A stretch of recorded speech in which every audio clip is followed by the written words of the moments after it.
किसान साथियों नमस्कार। आज का जो वीडियो हम बना रहे हैं वो हमारी जो मौसमी का बाग लगा रखा है, तो इसको हमने कैसे डेवलप किया, कहाँ से पौधे लेकर के आए, कैसे ज़मीन को तैयार किया, कैसे गड्ढे किए, कितनी दूरी के ऊपर हमने पौधे लगाए और उसमें कौन सी खाद डाली, और उसके बाद में 2 वर्ष तक हमने कैसे इसका पूरा ध्यान रखा, पौधों को कैसे हमने तैयार किया और कौन कौन सी इसके अंदर डिजीज़ और इंसेक्ट का जो अटैक रहा, और इसके साथ ही फ्लोरिंग कैसे अच्छी आए। और जो आप फल देख रहे हैं, अभी मई का महीना चल रहा है, तो जो फ्लोरिंग है आने के बाद में अच्छे फल की क्वालिटी कैसे आए, कैसे फल की क्वालिटी सुधरे, और उसके बाद में इसकी मार्केटिंग अच्छी कैसे हो, हमारे को अच्छे पैसे कैसे मिले, इसकी पूरी जानकारी इस वीडियो में आपको दी जाएगी। तो प्लीज़ वीडियो को पूरा देखना, और चैनल पे पहली बार विजिट कर रहे हैं तो चैनल को सब्सक्राइब ज़रूर कर देना। ये बाग हमने 3 वर्ष पहले लगाया था, यानी जुलाई के अंदर इसको 3 वर्ष हो जाएंगे। तो इसके लिए हमने शुरू में ये जो आप देख रहे हैं, इस पूरी जो 2 एकड़ ज़मीन है, इसमें मौसमी का बाग हमने लगा रखा है। तो आप देख रहे हैं सभी पौधे जो हैं वो अच्छे, अभी इनकी जो ग्रोथ है वो बहुत शानदार है, और जो फल लगे हुए हैं वो भी तीसरे वर्ष इनमें बहुत शानदार फल लगे हुए हैं। तो इस बार इनका हमें प्रोडक्शन लेना है, तो उस हिसाब से हमने तैयारी की है। तो इसमें हमने सबसे पहले जो ज़मीन थी इसको लेवल किया। जो पेड़ है खेजड़ी के, इनको हमने नहीं हटाया, क्योंकि खेजड़ी के पेड़ के नीचे आप देख रहे हैं कि जो पेड़ है उनमें ग्रोथ बहुत शानदार है। तो हमने इनको पेड़ों को यथावत ही रखा है, और इसके लिए हमने ज़मीन को लेवल करने के बाद में हमने जोहड़ से जो चिकनी मिट्टी आती है वो इसकी 50 ट्रॉली इस 2 एकड़ में हमने डाली थी। उसके बाद में जो गड्ढे किए, मई के अंदर हमने इसमें गड्ढे किए, तो 20 से 25 दिन गड्ढे हैं उनको धूप लग गई, जिससे जो भी कीटाणु उसके अंदर थे वो सब खत्म हो गए। उसके बाद में हमने गड्ढे के अंदर तैयार खाद, जिसको हमने जनवरी के महीने में ही गड्ढे में डाल दिया था, उसके अंदर नीम आक के अंदर डाल करके और गड्ढे को बंद कर दिया था। और उस जो खाद बिल्कुल तैयार हो गई थी एकदम, आप उसको मतलब जैसे जो अपनी चाय होती है ना, चाय की पत्ती वैसी हो गई थी वो। उसको हमने गड्ढों के अंदर डाली थी, डाल करके और गड्ढे वापस बंद कर दिए। अब जब बारिश हुई तो बारिश के अंदर हमने उन गड्ढों के जो हमने बंद किए थे उसमें जब पौधे लेकर के आए नर्सरी से, तो उसको मतलब उतना ही उस गड्ढे को हमने खोदा जितना उस पौधे की जो साइज है लगाने की, अंदर जितना हमने देना था उतना ही उसको खोदा, और उसके बाद में उसको अच्छे से दबा के और उसको पैक कर दिया। तो इसके लिए आपको मई के अंदर, यानी अभी भी लेट नहीं है, आप 15 जून तक इसको तैयार कर सकते हैं। तो अभी इसमें आप गड्ढे कर लें, और उसके बाद में 10-15 दिन अच्छी धूप लग जाए, उसके बाद में गड्ढे के अंदर खाद डाल दें। डालने के बाद गड्ढा बंद कर दें, और जब 1-2 अच्छी बारिश हो जाए उसके बाद में आप उसमें पौधे लगाएंगे। तो जो गड्ढे की साइज है वो हमने 2x3 की रखी थी, 2 फीट राउंड में चौड़ाई थी और 3 फीट गहरा था। उसके बाद में जो पौधे से पौधे और जो लाइन से लाइन की दूरी है वो आप इसके लिए 15x15 की रख सकते हैं। हमने इसमें 10x15 की रखी, जो मेरे को सही नहीं लगी। तो इसमें आप 15x15 की साइज लें, जिससे पौधा खुला रहे और उसमें ज़्यादा पौधे भी कम नहीं लगते। और अगर आप उसमें फसल साथ में लेना चाहते हैं तो 3 से 4 साल फसल अगर लेने की आप सोच रहे हैं तो आप 20x20 की साइज भी रख सकते हैं, लेकिन मेरे हिसाब से आप 15x15 की साइज रखेंगे वो ज़्यादा सही रहेगा।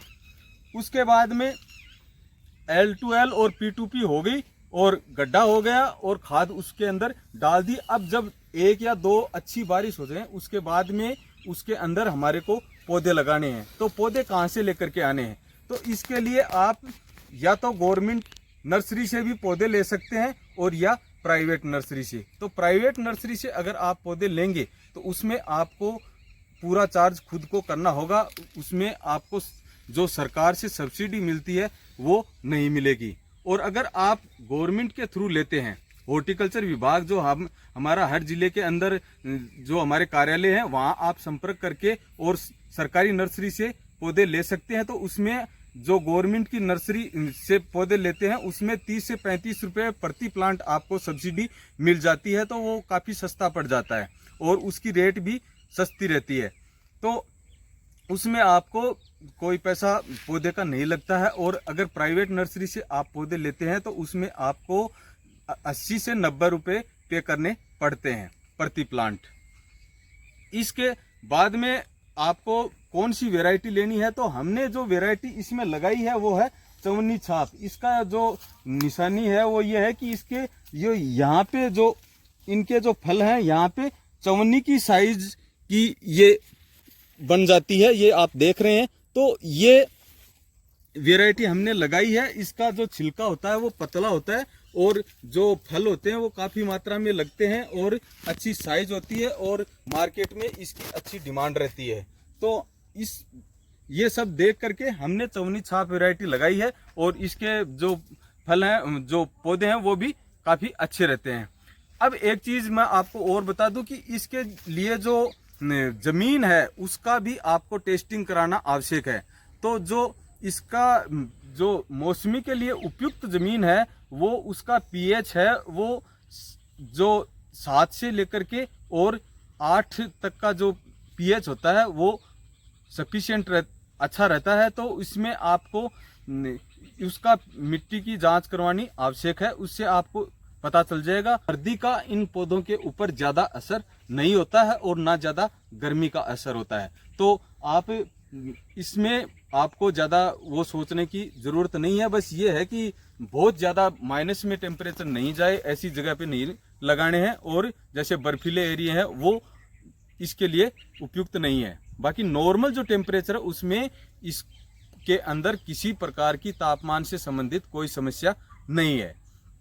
अब आप जब पौधे लगा देते हैं जून के लास्ट में या जुलाई के फर्स्ट वीक में आपको पौधे लगा देने हैं। उसके बाद में पौधों को 3 महीने ग्रोथ के लिए मिल जाते हैं। तो सर्दी तक पौधा अच्छी ग्रोथ करता है। तो सर्दी तक हमारे को इसके अंदर और न्यूट्रिएंट क्या क्या डालने हैं, तो इसमें एक तो अगर आप पहली साल आप कर रहे हैं तो एक चीज़ तो मैं आपको ये बता दूं कि जो भी सिट्रस का बाग अगर आप लगा रहे हैं उसमें मौसमी, किन्नो, नींबू ये सब आप लगा रहे हैं तो इसमें आपको ज़्यादा से ज़्यादा इस बात पे फोकस रखना है कि ऑर्गेनिक ही करें। क्योंकि ये बाग अगर आप केमिकल पे इनको करेंगे तो उससे ये जल्दी ख़त्म होने का खतरा रहता है। तो आप ज़मीन को उसका जो लेवल अच्छा रखने के लिए उसमें जो कार्बन है उसका लेवल अच्छा रहे और उसमें केमिकल का कम से कम प्रयोग करें, जिससे कि हमारी जो बाग है वो लंबा चले। और क्योंकि अगर आप ज़्यादा केयर नहीं करेंगे या केमिकल का ज़्यादा यूज करेंगे तो अगर आपका बाग एक बार सक्सेस हो भी गया तो भी 8 से 10 साल में ख़त्म हो जाते हैं। और मैंने काफ़ी बाग ऐसे देखे हैं जो पूरे मतलब ढंग से सेट नहीं हो उससे पहले ही ख़त्म होने लग जाते हैं। तो इस चीज़ का आपको ध्यान रखना है कि केमिकल का कम से कम यूज करना है। तो इसमें आपको अच्छी सड़ी हुई गोबर की खाद, रॉक फॉस्फेट और मूंगफली और ये मूंगफली की, सरसों और नीम की खली का आपको इसमें प्रयोग करना है, जिसमें माइक्रोन्यूट्रिएंट और जो एनपीके इनके मतलब ज़्यादातर चीज़ें इनमें इस खल के अंदर रहती हैं। तो पौधे में किसी प्रकार की कमी नहीं होती। इसके साथ में आप OWDC का प्रयोग करें और आप गुड़ का, अगर आप OWDC भी नहीं है तो आप जो पुराना गुड़ है उसको एक जो जैसे ड्राम है उसमें आप 2 से 3 केजी गुड़ डाल के और उसको 200 लीटर में मिला करके और ड्रिप के द्वारा उसमें चला दें।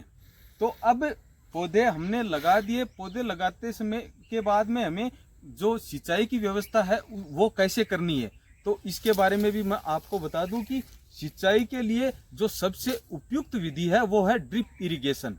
क्योंकि इसमें एक चीज वो ये होती है कि आप देख रहे हैं कि मैंने पानी को के लिए किसी प्रकार का जड़ के आसपास किसी प्रकार का कोई गड्ढा नहीं बनाया है। ये दोनों साइड में इसके जो ये ड्रिप की पाइप है ये लगाई है, तो इसमें क्या होता है कि जड़ के आसपास ज्यादा पानी नहीं भरना चाहिए, और अगर ज्यादा पानी जड़ के पास भरेगा तो जड़ कलन की प्रॉब्लम आएगी और पौधा ग्रोथ भी नहीं करेगा और जल्दी खत्म हो जाएगा। तो हमें इस बात का ध्यान रखना है कि जड़ के पास में बिल्कुल जो मेन रूट होती है उसके पास में हमें पानी ज़्यादा नहीं जाना चाहिए और किसी प्रकार का ज़्यादा गीला नहीं रहना चाहिए। उसके दोनों साइड में हमने ड्रिप लगाई है, तो ड्रिप इरिगेशन से आप इसकी सिंचाई करें। इसके लिए सरकार जो 70% तक सब्सिडी देती है। तो मेरे जो 2 एकड़ का ये इसका मौसमी का बाग है, इसके अंदर टोटल 25,000 रुपये खर्च हुए थे, जिसमें जो सेटअप था वो भी आ गया और टोटल जो 2 इंची का पाइप है वो भी आ गया और ये दोनों साइड की पाइप आ गई और ड्रिप आ गई। तो इसमें ज़्यादातर सब्सिडी आपको मिल जाती है, तो इसका ड्रिप का ज़्यादा खर्चा भी नहीं है और कुएं से ही आप इसको ऑन कर देते हैं वाल को, तो सब में पानी एक साथ लग जाता है। तो पानी देने के लिए आपको अलग से किसी प्रकार की कोई परेशानी नहीं होती है। इसके साथ में अगर आपको न्यूट्रेंट चलाएं तो वहाँ वेंचुरी से ही आप इसको चला देंगे, तो किसी प्रकार की आपको एक्स्ट्रा मेहनत नहीं होगी और कुएं से ही पूरे पौधों के अंदर न्यूट्रेंट और पानी मिल जाएंगे। तो ये जो विधि है ये सबसे बेस्ट है और इसमें आपको जो पौधों के अंदर जो है ना पानी, इनकी जड़ों के, कई लोगों को मैंने देखा है कि वो अच्छा चारों ओर अच्छा गड्ढा बना के रखते हैं और उसमें सिर्फ 2 ड्रिप लगा देते हैं और अच्छा पानी उसके अंदर भरता वो रहता है, ज़्यादा गीला रहता है, तो वो पौधे खराब होने का खतरा रहता है। तो इस चीज़ का आपको विशेष ध्यान रखना है। इसके बाद में जब हमने ये सारी प्रक्रियाएं कर ली और हमारा पौधा अच्छी ग्रोथ स्टार्ट कर देता है, और जो इसमें हमारे जो पौधे हैं उनमें फिर थोड़े समय के बाद में क्या होता है कि एक जो मेन प्रकोप आता है शुरू में छोटे पौधों के अंदर, वो जो तितली होती है, तितली का अटैक आता है। उससे क्या होते हैं, पत्ते मुड़ जाते हैं और पौधा ग्रोथ को रोक देता है। मैं ये जो भी सारी प्रक्रिया आपको बता रहा हूँ ये मेरे इस बाग में शुरू से लेकर और अब तक जो जो समस्याएं आई हैं और जिस प्रकार से मैंने इसकी देखरेख की है वो सारी आपको डिटेल से बता रहा हूँ। तो उसमें जैसे ही जुलाई में इनमें पत्ते स्टार्ट हुए और जो मतलब ग्रोथ चालू हुई, तो वो तितली का अटैक आ गया। अब मेरे को पता भी नहीं था, तो इसके लिए आपको ये बात विशेष ध्यान रखनी है कि जो तितली का अटैक आता है उसको कंट्रोल करना बहुत आवश्यक है। तो मेरे को अब इतना नॉलेज भी नहीं था और मैं शुरू में, बाद में तो मैंने अब ऑर्गेनिक का पूरा अपना देख लिया, लेकिन शुरू में मुझे किसी प्रकार का पता नहीं था। तो मैंने जो हमारे जो अधिकारी थे, उन कृषि अधिकारी थे, उनसे बात करके पता किया, तो उन्होंने एक दवाई मेरे को सजेस्ट की थी, प्रोफेक्स सुपर। उसका मैंने इनके ऊपर स्प्रे किया और थोड़े 10 दिन के बाद में ही वापस इनके जो पत्ते हैं वो नए पत्ते आने लग गए और ग्रोथ स्टार्ट हो गई। तो उन्होंने कहा था कि एक बार और आप इसमें स्प्रे कर देना, क्योंकि तितली का जो अटैक है उसमें आपको दिखेगा कि सफ़ेद रंग की एक तितली है, वो अंदर से निकल के भागते हुए आपको दिखेगी। तो ये आपको कन्फर्म हो जाएगी। और जो पत्ते होते हैं, पत्ते हैं वो चिकने हो जाते हैं, बिल्कुल चिकने पत्ते हो जाते हैं और उनमें लाइनें आपको दिखाई देंगी। तो वो ये समझ लेना आप उसके ऊपर तितली का ही अटैक है। तो उसका आपको विशेष ध्यान रखना है, क्योंकि तितली को अगर आप कंट्रोल नहीं करेंगे तो पौधा ग्रोथ नहीं कर पाएगा। तो ये इसके ऊपर मेन एक रोग है जो शुरू के अंदर ज़्यादा असर देता है। उसके बाद में तो हमने कभी इस पे जरूरत नहीं पड़ी उसकी, क्योंकि ये पौधे बड़े हो गए, तो कुछ पत्तों को अगर खराब कर भी दिया तो कोई असर नहीं पड़ता है ज़्यादा। अब मैंने इसमें नोट किया है कि ज़्यादा बीमारियां नहीं आती हैं। सिट्रस के अंदर जो मुख्य जो बीमारी आती हैं वो एक तो इसमें आती है जो गमोसिस होती है।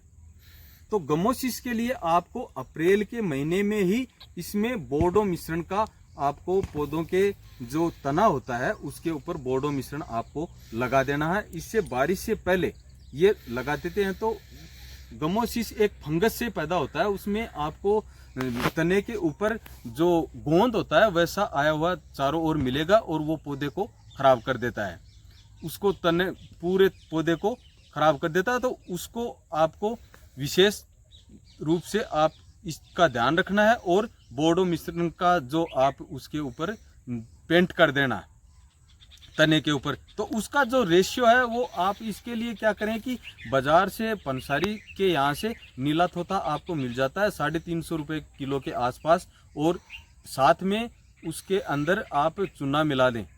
जितनी मात्रा में आपने जो नीला थोथा लिया है उतना ही चूना लेना है, तो दोनों को बराबर मात्रा में लेकर के और मिक्स कर दें। उससे क्या होता है कि उसका जो पीएच है वो न्यूट्रल हो जाएगा। और साथ में आपको पानी मिलाना है, तो पानी मिला करके, और पानी उतना ही मिलाना है जितना आपको जो मतलब एक ही रेशो में आपको लेना है, 1:1:1। ये तीनों एक रेशियो में लेकर के और इसको आप पेंट कर दें। तो चूना मिलाने का मतलब ये होता है कि वो उसको जो उसका एसिड होता है उसको कंट्रोल कर देता है। चूना का जो होता है वो बेस होता है, तो वो दोनों एसिड और बेस इक्वल हो जाएंगे और वो न्यूट्रल हो जाएगा, जिससे पौधे को किसी प्रकार का नुकसान नहीं होगा और वो गमोसिस को कंट्रोल कर लेता है। और एक होता है इसके ऊपर फाइटोप्थोरा का जो होता है ना, फाइटोप्थोरा इतना जल्दी इफेक्ट करता है पौधे को कि 2 से 3 दिन में ही पौधा खत्म हो जाता है। वो भी फंगस है और उसमें एक बार आपको पौधा ऐसे मुरझाया हुआ लगेगा और फिर मुरझाते मुरझाते पूरा पौधा 3 दिन के अंदर तो खत्म हो जाता है। तो उसको भी कंट्रोल, ये जो बोर्डो मिश्रण होता है ये उसको भी कंट्रोल करता है और इसको गमोसिस को भी कंट्रोल करता है। तो ये तो आपको करना ही है। इसके अलावा इसमें एक जो रोग है वो डाईबैक आता है। तो डाईबैक में आपको क्या करना है, उसके जो शाखा जो सूख रही है ऊपर से नीचे की ओर सूखते हुए आएगी। डाईबैक का मतलब है ऊपर से नीचे की ओर शाखा सूखते हुए आएगी, तो उसको आप जहां से सूखी हुई है उससे 4 अंगुल नीचे से उसको काट दें, जिससे वो और नीचे नहीं फैलेगा और उसके ऊपर बोर्डो मिश्रण आप लगा दें ताकि उसके ऊपर किसी प्रकार का इन्फेक्शन ना हो। तो इस प्रकार आप इसको कंट्रोल कर सकते हैं। उसके बाद में एक चीज होती है इसकी प्रूनिंग। तो आपको प्रूनिंग करने के लिए इस बात का ध्यान रखना है कि जो पौधे का जो तना होता है उसके कम से कम आप देख रहे हैं 6 इंची तक किसी प्रकार की नीचे से एक ही तना होना चाहिए। उसके बाद में ऊपर तने निकलने चाहिए। ज्यादा प्रूनिंग की इसमें आवश्यकता नहीं होती है, क्योंकि सभी जो ब्रांचेज होती हैं उसमें फल लगते हैं। तो जो ब्रांचेज नीचे टच हो रही हैं या जो सूख गई हैं उनको ही आपको काटना है और ज्यादा इसकी कटिंग करने की आवश्यकता नहीं है, क्योंकि सभी ब्रांचेज में फल लगते हैं। तो प्रूनिंग को करना बहुत आवश्यक है, क्योंकि जो ब्रांचेज सूख गई हैं या जिनमें डाईबैक की समस्या है वो नीचे से काटनी बहुत आवश्यक है। इसके बाद में आप जब पौधे के अंदर आप चेक करते रहें कि ये क्या होता है कि पौधा बता देता है कि इसमें किस चीज की कमी है। तो जिस न्यूट्रिएंट की कमी हो, इसमें 4 चीजों की मुख्य रूप से कमी हो सकती है, जिसमें एक है आयरन, एक आयरन है, एक है कॉपर, एक है जिंक और एक मैग्नीशियम। इन 4 चीजों की इसमें कमी होती है। तो इनकी पूर्ति आप जरूर रखें, इनका ध्यान रखें।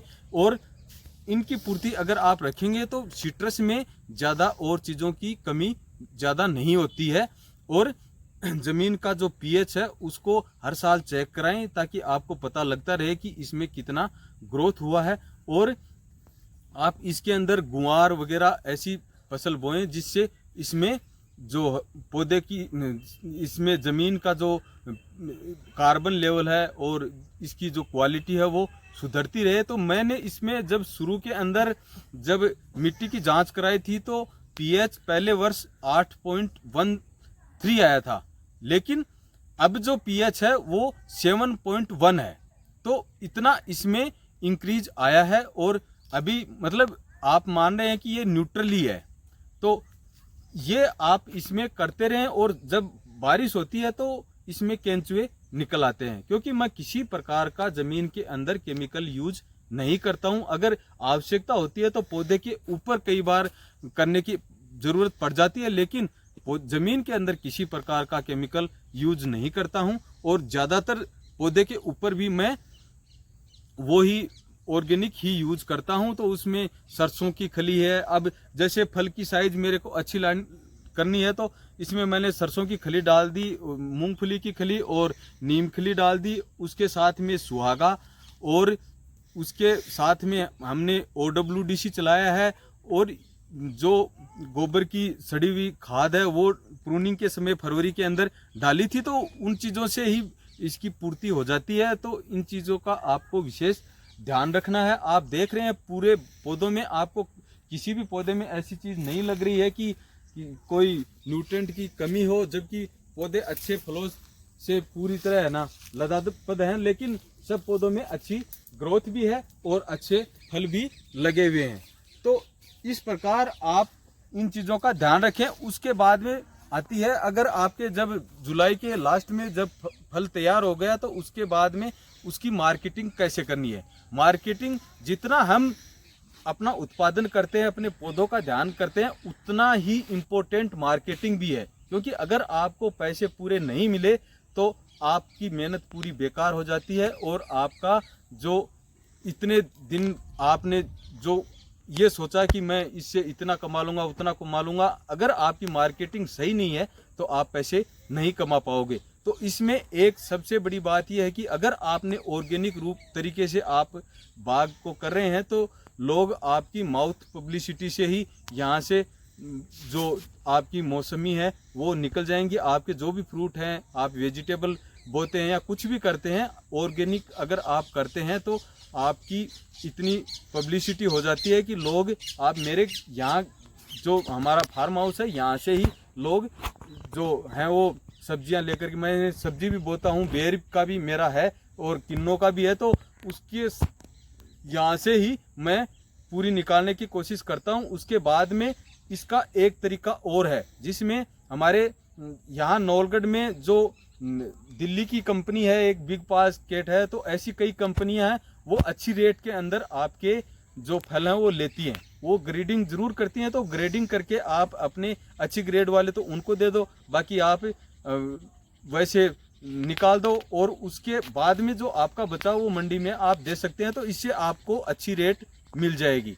अगर आप सीधे मंडी में दे करके आएंगे तो उससे आपको 20 से 25 रुपये किलो के इससे ज़्यादा आपको नहीं मिलेंगे। और वैसे आपकी जो अगर आप होलसेल की बजाय अगर आप रिटेलर में आपका निकलता है तो उसमें आपको 50 से 60 रुपये पर केजी के हिसाब से मिल जाएंगे, तो उससे आपसे डबल से भी ज़्यादा प्रॉफिट आपका होगा। तो इन चीज़ों का आपको ध्यान रखना है। ये कंपनियां जो होती हैं ग्रेडिंग से फल लेती हैं, वो भी आपको 2 से 3 गुना ज़्यादा मंडी भाव से प्रॉफिट देती हैं। तो जितना ये अगर आधा माल भी उन्होंने ले लिया तो उसके तो आपको अच्छे पैसे मिल जाएंगे। उसके बाद में आपकी जो मार्केटिंग है वो आपकी पहचान में हो गई, और अगर आपकी माउथ पब्लिसिटी अच्छी हो गई, आपकी लोगों में पहचान बन गई और आपके लोगों ने आपको अच्छे से जान लिया और आपको ऑर्गेनिक का माहौल अच्छा बन गया, तो आपके घर से ही लोग सब्जी और फल ले जाएंगे, तो उससे आपको बहुत प्रॉफिट होगा। तो इस पूरी ईमानदारी के साथ में आप अपना कार्य करें। अगर आप खुद बेईमानी करेंगे तो लोग भी आपको पसंद नहीं करेंगे, लेकिन अगर आप ईमानदारी से कार्य कर रहे हैं तो आपको ज़रूर पसंद करेंगे और आपका माल बिक जाएगा।